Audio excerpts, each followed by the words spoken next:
तो हम लोग बात कर रहे थे आपका यूनान के बारे में बात चल रही और वहां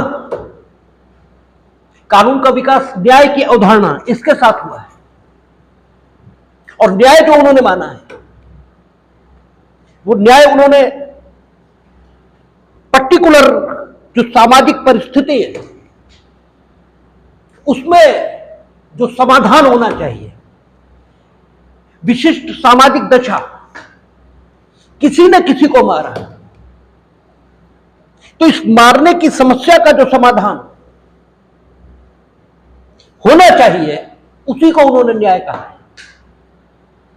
विशिष्ट सामाजिक दशा, इसमें जो कुछ होना चाहिए उसका होना ही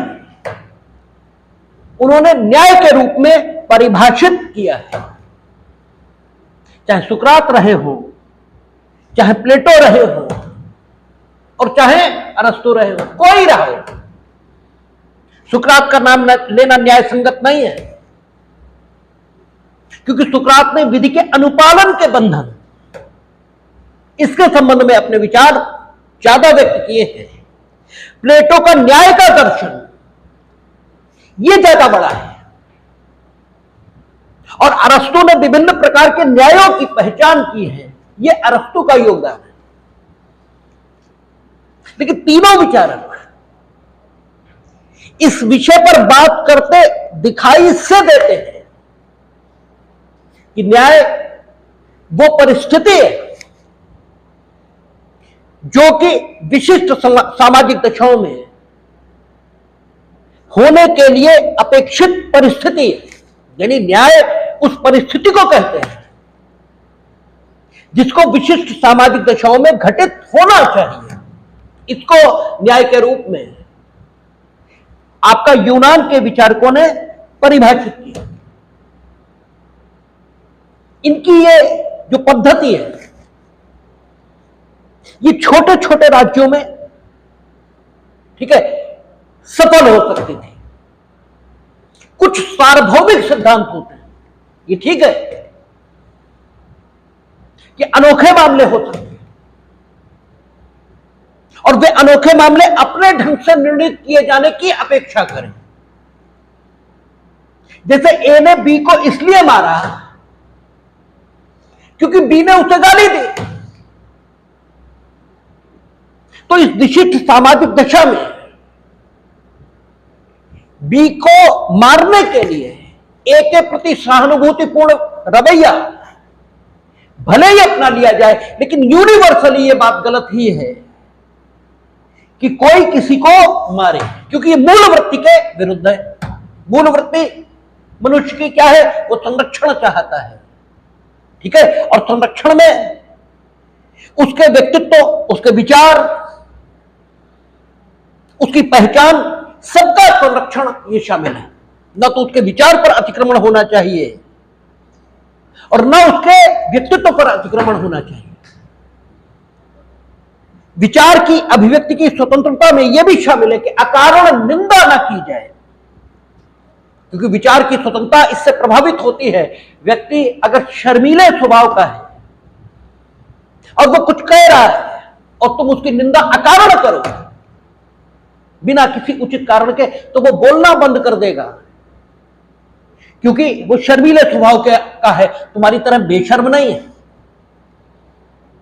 कि फिर भी बोलते ही रहे।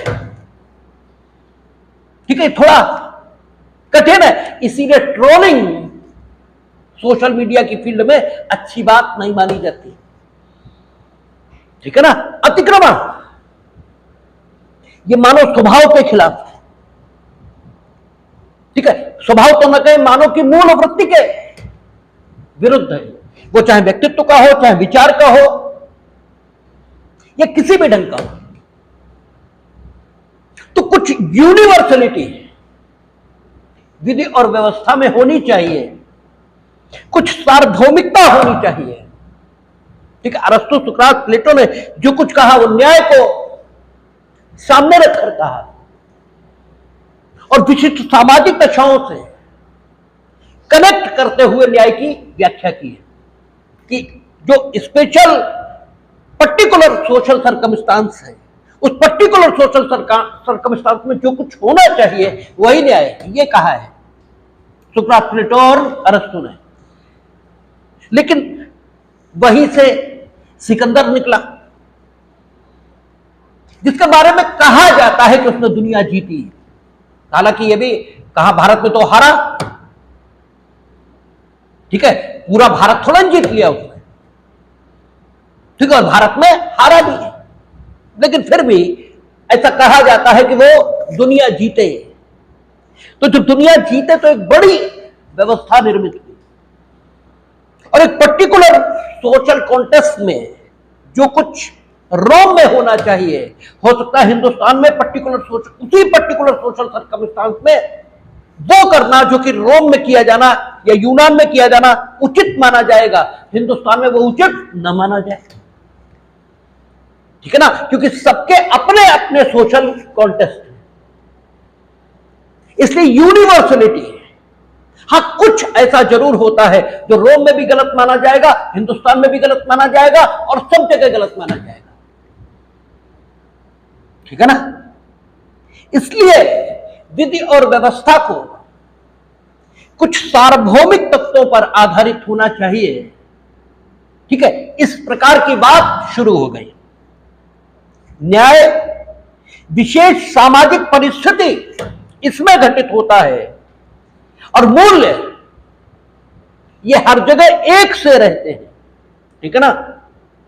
तो अब विधिक व्यवस्था का विकास ऐसे मूल्यों पर किया जाए, ये जरूरत अनुभव की गई है, ठीक है, जो सार्वभौमिक तौर पर और सत्य साबित हो, दुनिया के हर हिस्से में सत्य साबित हो, ठीक है। ऐसा मूल्य समता, समानता ये पाई गई, ठीक है। तो स्टोइक विचारक ये सामने आए,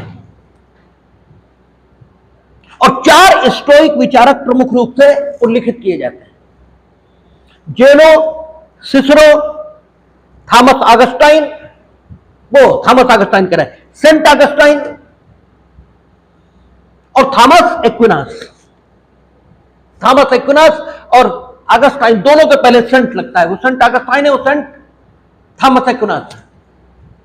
जेनो और सिसरो, ये स्टोइक विचारकों में 4 प्रमुख विचारक हैं। और स्टोइक विचारधारा कहां विकसित हुई? रोम में, ठीक है। रोम में स्टोइक विचारधारा का विकास हुआ, और उसके 4 प्रतिनिधि विचारक हैं। 4 प्रतिनिधि विचारक जेनो, सिसरो, सेंट ऑगस्टाइन और थॉमस एक्विनास है। सेंट ऑगस्टाइन और थॉमस एक्विनास ने जो अपनी विचारधारा का विकास किया है, वो रोम के ईसाईकरण के बाद किया है। जब ईसा आएंगे तभी तो ईसाई मत का प्रतिपादन होगा। तो जब रोम ईसाई हो गया, तब थॉमस एक्विनास और ऑगस्टाइन इनका प्रादुर्भाव है विधिक फील्ड में। उससे पहले सिसरो और जेनो 2 लोग स्टोइक विचार।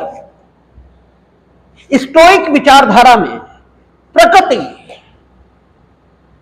और प्राकृतिक विधि, इसकी जो व्याख्या हुई है, वो व्याख्या उन नियंत्रक सिद्धांतों से जुड़ी हुई है जो नियंत्रक सिद्धांत के संपूर्ण ब्रह्मांड संचालित कर रहे हैं। अब देखिए, फर्क कोई नहीं है, ना हेराक्लिटस में फर्क है। हमने कहा ना, सत्य तो एक ही है। हम अभी आपसे बात कर रहे थे कि सत्य ये तो एक है, इसे पाने की शैली ये अलग अलग हो सकती है। आप पाओगे, अगर सत्य तक आप पहुंचे तो वही जानोगे जो सत्य है, और हम सत्य तक जाएंगे तो हम भी वही जानेंगे जो सत्य है। मेरा अनुभव सत्य के विषय पर और आपका अनुभव सत्य के विषय पर ये अलग अलग कैसे हो सकता है? ये अलग अलग तो हो ही नहीं सकता, क्योंकि सत्य विद्वज्जनों के मुताबिक एक ही है, कहा कि ठीक है सत्य एक है और विद्वज्जन उसकी बहु भिन्न तरीकों से व्याख्या करते हैं। तो सत्य तो एक ही है, कोई जानेगा तो उसी को जो सत्य है। हां, सत्य तक जाने का रास्ता या शैली सत्य को ढूंढने की ये अलग अलग हो सकती है। वो आपकी अपनी हो सकती, वो मेरी अपनी हो सकती और होनी ही चाहिए, क्योंकि जब आप अपनी शैली विकसित करते हैं सत्य जानने की या किसी भी काम को करने की, तो वो सब कुछ अपना है और अपना ज्यादा अपना होता है और वो ज्यादा अच्छे से समझ में आता है। ठीक है, हमने आपसे ठीक है अभी हम चर्चा कर रहे थे कि नोट्स पढ़ाई के दौरान अगर आप बनाते हैं तो बहुत अच्छी बात बनाए, लेकिन नोट्स बनाए ना, आप तो किताब का संक्षेपीकरण करते हैं और किताब का संक्षेपीकरण ये नोट्स बनना तो नहीं कहा जा सकता। और इसीलिए आपका बनाया नोट्स आपके एग्जाम में कभी आपके काम नहीं आता, क्योंकि उस नोट्स में आपने जो कुछ लिखा है वो तो किताब का संक्षेपीकरण है और किताब में जो कुछ लिखा गया है वो सत्य है, किंतु उसका प्रस्तुतिकरण लेखक ने अपनी शैली में किया है, अपनी भाषा में किया है और वो भाषा और शैली चूंकि आपकी नहीं है, इसलिए एग्जाम में पढ़ते समय जब आप उसे दोहराते हैं तो वो याद ही नहीं होता। और अपनी भाषा और अपनी शैली में अगर आप नोट्स को लिखेंगे तो बिल्कुल वो एक क्षण में आप उससे कनेक्ट कर लेंगे और एक क्षण में वो आपके दिमाग में आ जाएगा। इसलिए आपका बनाया नोट्स दो कौड़ी का है, बेकार है, और कुछ लोगों का बनाया नोट्स उनके काम का है। हमें तो मजा आता है। आप विभिन्न नामचीन लोगों के नोट्स खरीदते हैं, मेरी समझ में नहीं आता कि वो आपको क्या लाभ देगा, ये तो हमें बताइए। वो तो उनकी शैली है, उनका प्रस्तुतिकरण है, उनकी भाषा है, उससे आप कनेक्ट कैसे करेंगे? जो केंद्रीय विचार है विषय का वो लीजिए ना और उसको अपनी भाषा और शैली में प्रस्तुत करिए, वो चीज आपके काम आएगी। और केंद्रीय विचार जानने की कोशिश करिए। किसी भी चीज का केंद्रीय विचार है, इंटर में आपको सेंट्रल आइडियाज ये पढ़ाए गए अपने किताब कविताओं के सेंट्रल आइडिया, लेकिन दिक्कत यही है आपने कुछ पढ़ा ही नहीं। कुछ पढ़ा ही नहीं कहने का तात्पर्य है जो बात जिस लिए पढ़ाई गई वो बात उसलिए पढ़ी ही नहीं। हर बात सिर्फ इसलिए पढ़ी कि जिंदगी में नौकरी मिल जाए। ठीक है, आपने हर चीज इसीलिए पढ़ी और यही समस्या है। आप चीजों को इसलिए पढ़िए कि वे चीजें जिस विचार का प्रतिनिधित्व करती हैं वो हमें आए, इसलिए पढ़ना चाहिए ना कि नौकरी की योग्यता हमें हासिल हो जाए, इसलिए पढ़ना चाहिए। अरे वो तो एंसिलरी है, वो तो आएगी ही। पढ़िए इसलिए कि जो कुछ हम पढ़ रहे हैं वो हमें आए। ठीक है, और आप जो कुछ पढ़ेंगे वो पूर्व में जिन लोगों ने पढ़ा है, ठीक है, अगर वो सत्य है तो आप भी उसी ठीक है विचार तक पहुंचेंगे जिस विचार तक पूर्व के लोग पहुंचे। तो जब स्टोइक विचारकों ने प्रकृति क्या है इस विषय पर सोचना शुरू किया, प्राकृतिक विधि क्या है इस विषय पर सोचना शुरू किया, तो उन्हें भी अनुभव हेराक्लिटस से भिन्न नहीं है। हेराक्लिटस का जो अनुभव है वही अनुभव स्टोइक विचारकों का है, फर्क सिर्फ शैली का है। हेराक्लिटस ने बात जो रखी है वो अपनी शैली में रखी है और स्टोइक विचारकों ने जो बात रखी है वो अपनी शैली में रखी है। शैली इसका नाम हेलेनिस्टिक प्रिंसिपल है हेराक्लिटस के संदर्भों में, और शैली का नाम स्टोइक विचारधारा है। ठीक है, जेनो सिसरो इनके संदर्भों में जो शैली सुकरात की है, जो शैली प्लेटो की है, जो शैली अरस्तु की है, वही शैली सेंट ऑगस्टाइन की है और थॉमस एक्विनास की है। इन लोगों की शैली क्या है? इन लोगों की शैली यह है कि प्रकृति की व्यवस्था यानी ईश्वरीय व्यवस्था, ईश्वरीय व्यवस्था कह लो, प्रकृति की व्यवस्था कह लो, कुछ भी कह लो, ये दोनों पर्यायवाची शब्द हैं। ईश्वर की व्यवस्था या प्रकृति की व्यवस्था, इसको मनुष्य अपनी अंतर्दृष्टि के सहारे जान सकता है। यही तो सूत्र है। सूत्र क्या है अरस्तु, सुकरात और प्लेटो का? कि मनुष्य अपनी अंतर्दृष्टि के सहारे है, अगर प्रयास करेगा तो ईश्वरीय व्यवस्था या प्रकृति की व्यवस्था को जान लेगा। क्यों? ईश्वर की इच्छा, ठीक है, यह विवेक के तत्व के रूप में स्वयं मनुष्य में विद्यमान है और मनुष्य स्वयं ईश्वर की इच्छा की का ही प्रकटीकरण है। जो कुछ जन्मा है, चाहे वो मनुष्य हो, चाहे जीव जंतु हो, चाहे कोई हो, है तो ईश्वर की इच्छा से ही संसार में। ठीक है, तो जब ईश्वर की इच्छा इससे मनुष्य है और स्वयं ईश्वर मनुष्य में है, तो मनुष्य अगर अंतर्दृष्टि के सहारे चले, बाह्य तत्वों से प्रभावित न हो, तो वो ईश्वर की इच्छा को क्यों नहीं जान लेगा? ठीक है, अरस्तु, सुकरात और प्लेटो का जो बेसिक प्रिंसिपल है वो यही है कि मनुष्य जब अपनी अंतर्दृष्टि का सहारा लेता है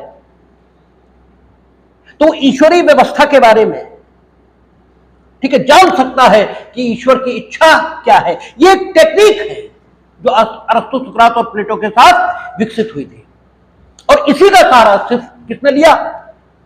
ऑगस्टाइन और थॉमस एक्विनास। शैली अलग है, उस शैली को स्टोइक विचारधारा कह दिया, हेलेनिस्टिक प्रिंसिपल कह दिया। बात तो एक ही है। जब रोम में प्रकृति और प्राकृतिक विचारधारा इस पर चर्चा शुरू हुई तो उन लोगों ने देखा कि समस्त पूरा ब्रह्मांड कुछ नियंत्रक सिद्धांतों से संचालित हो रहा है, कुछ गवर्निंग प्रिंसिपल्स हैं। वो सारे ब्रह्मांड को गवर्न कर रहे हैं। ध्रुव तारा उत्तर में ही होगा, सूरज पूरब में ही निकलेगा। ठीक है, कुछ नियंत्रक सिद्धांत हैं, पूरे ब्रह्मांड को नियंत्रित कर रहे हैं और ये नियंत्रक सिद्धांत विवेकपूर्ण है, रीजन है। हर रात के बाद सुबह होगी, कभी ऐसा नहीं होगा कि महीने में 15 दिन और 15 रातें होनी हैं। ठीक है भाई, अगर हिसाब लगाओगे तो ऐसे तो बैठेगा 30 दिन 30 रातें, मान लो, फंदा मेरे मुंह से निकल गया, मेरी बात में पकड़िए, मेरे भाव को पकड़िए। ठीक है, तो ऐसा भी कर सकते हैं एक साथ 300 दिन हो गए, फिर एक साथ 300 रातें हो गए। अगर ऐसा होगा तो आप काम करते करते भी उब जाओगे और सोते सोते भी उब जाओगे। इसलिए हर रात होगी, फिर सुबह होगी, फिर सुबह होगी, फिर रात होगी। यानी पूरा ब्रह्मांड न सिर्फ नियंत्रक सिद्धांतों से संचालित है, बल्कि वह नियंत्रक सिद्धांत कैसा है? विवेकपूर्ण है। ठीक है, यानी यहां से बात निकलने लगी है, जेनो सिसरो जिस बात के आधार पर चलेंगे वो बात क्या है कि पूरा ब्रह्मांड शांत होकर चल रहा है। क्यों? इसलिए कि वह कुछ गवर्निंग प्रिंसिपलों से शासित हो रहा है और वे सारे गवर्निंग प्रिंसिपल्स कैसे हैं? रीजनड है, विवेकपूर्ण है। इसलिए सारा ब्रह्मांड शांत है और शांत होकर संचालित हो रहा है। तो मनुष्य का जीवन अगर शांत होकर संचालित होना चाहता है, अगर हम चाहते हैं मानव समुदाय में शांति हो, तो हमें क्या करना चाहिए? ठीक है, हमें अपने जीवन को सबसे पहले नियंत्रक सिद्धांतों के अनुरूप चलाना चाहिए। और वे नियंत्रक सिद्धांत कैसे होने चाहिए? वे नियंत्रक सिद्धांत विवेकपूर्ण होने चाहिए, ठीक है ना। और विवेकपूर्ण क्या है?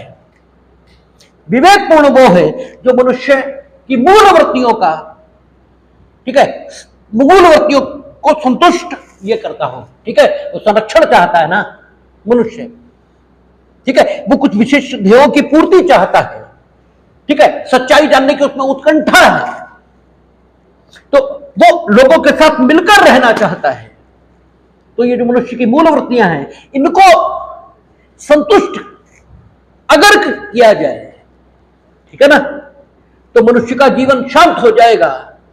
और हमने ये जाना कि मूल वृत्तियों को संतुष्ट कर दिया जाए कैसे? अंतर्दृष्टि के सहारे, ठीक है, अंतर्दृष्टि के सहारे जाना है। इसलिए सिद्धांत कैसे हुए? विवेकपूर्ण और नियंत्रक सिद्धांतों से अगर मानव जीवन शासित हो जाए तो वो शांत और प्रसन्न हो जाएगा। और आपसे शुरुआत में प्राकृतिक विधि के संदर्भों में बात हुई, तो आपसे कहा कि प्राकृतिक विधि, इसका अर्थ क्या है? इसका अर्थ है मनुष्य के जीवन में शांति और प्रसन्नता, इसका अनुभव, ठीक है, यही प्राकृतिक विधि का अर्थ है, ठीक है। और इस मानव जीवन को शांत और प्रसन्न कैसे बनाया जाए? तो फिर मनुष्य की मूल वृत्तियों की खोज हुई, और मूल वृत्तियों को संतुष्ट करने के लिए नियम, राज्य, क्योंकि नियम निर्माता के तौर पर भौतिक रूप से समाज में विद्यमान है, उसे नियम बनाने की ताकत दे दी गई, वो बनाएगा, ठीक है ना, और मनुष्य का जीवन शांत और प्रसन्न होता चला जाएगा। तो आप देखें, हेराक्लिटस, जेनो और सिसरो कहां अलग है? कहीं भी तो अलग नहीं, कहीं भी तो अलग नहीं। हेराक्लिटस जो बात यूनान के संदर्भ में कहता है, वो बात वो पूरी दुनिया के संदर्भ में कहते हैं।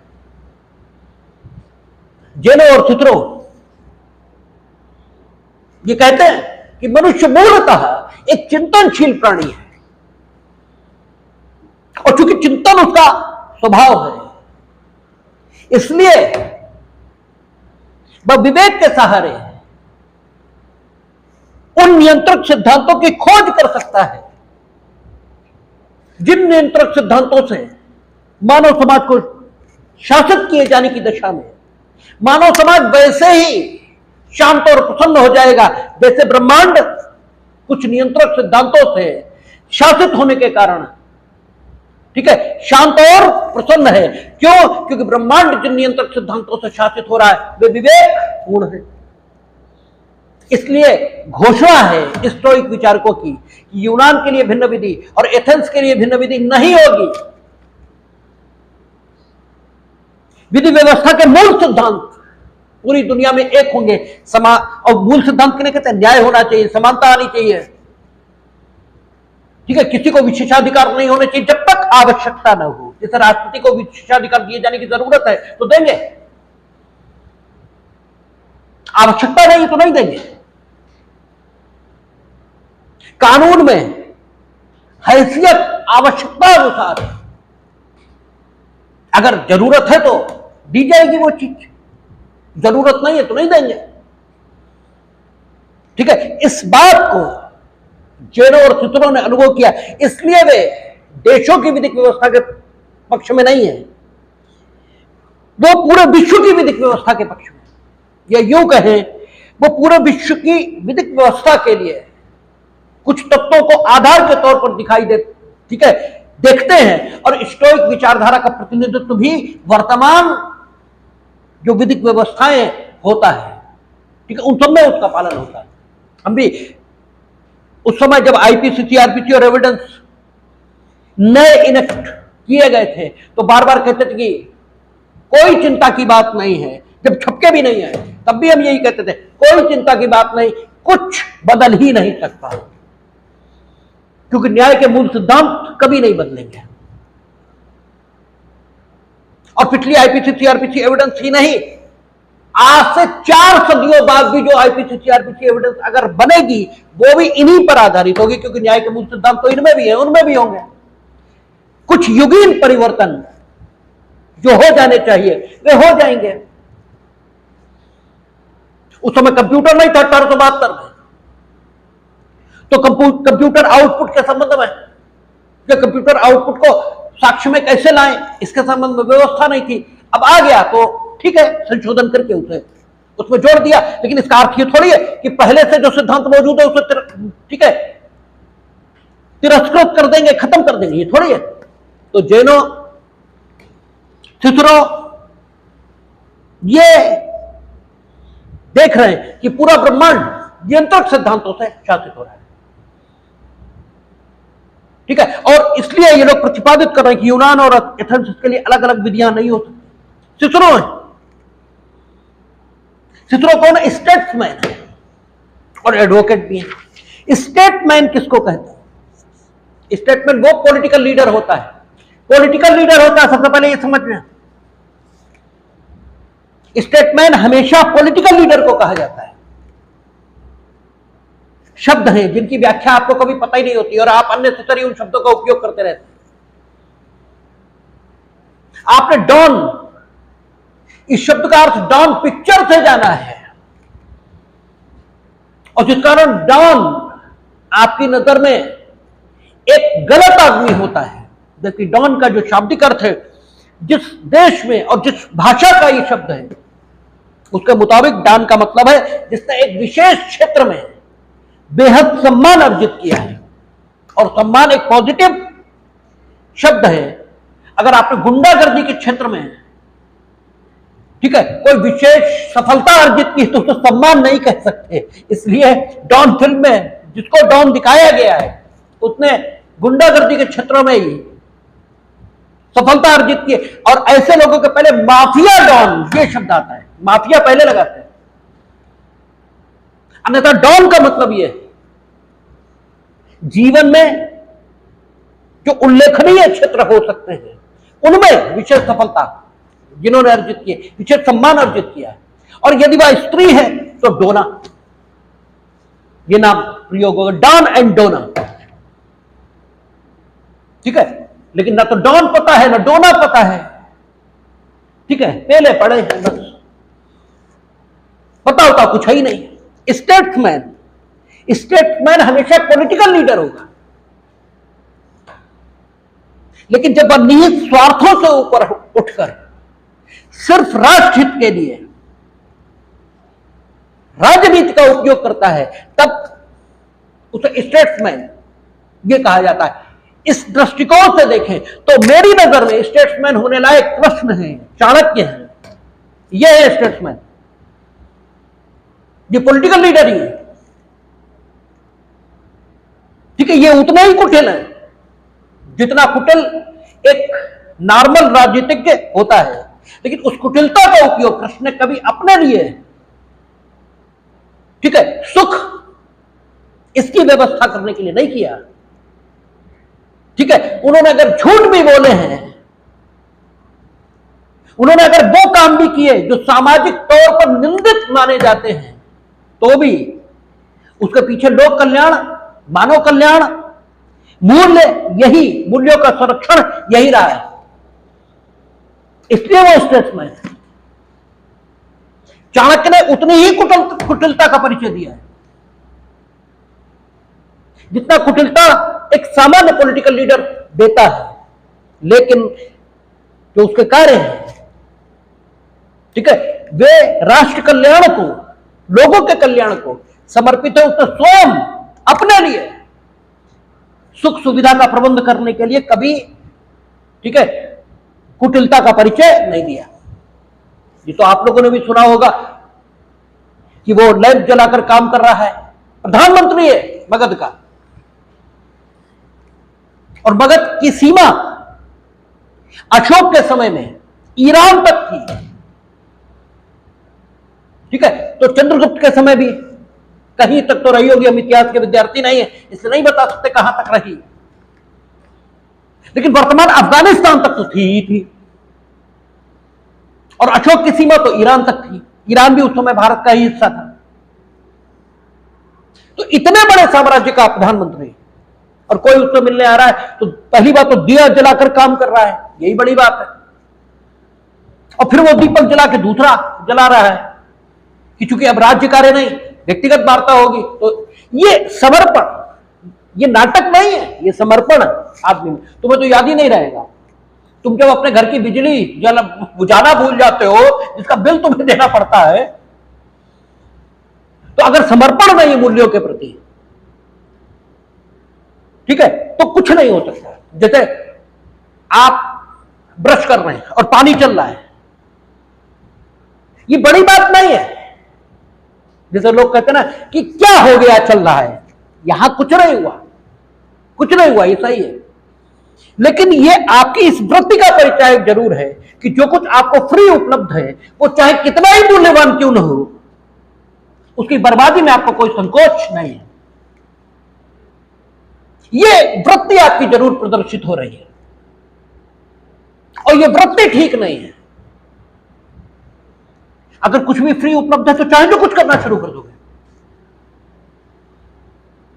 पानी जिस दिन खत्म हो गया उस दिन इसे बना नहीं पाओगे प्रयोगशाला में,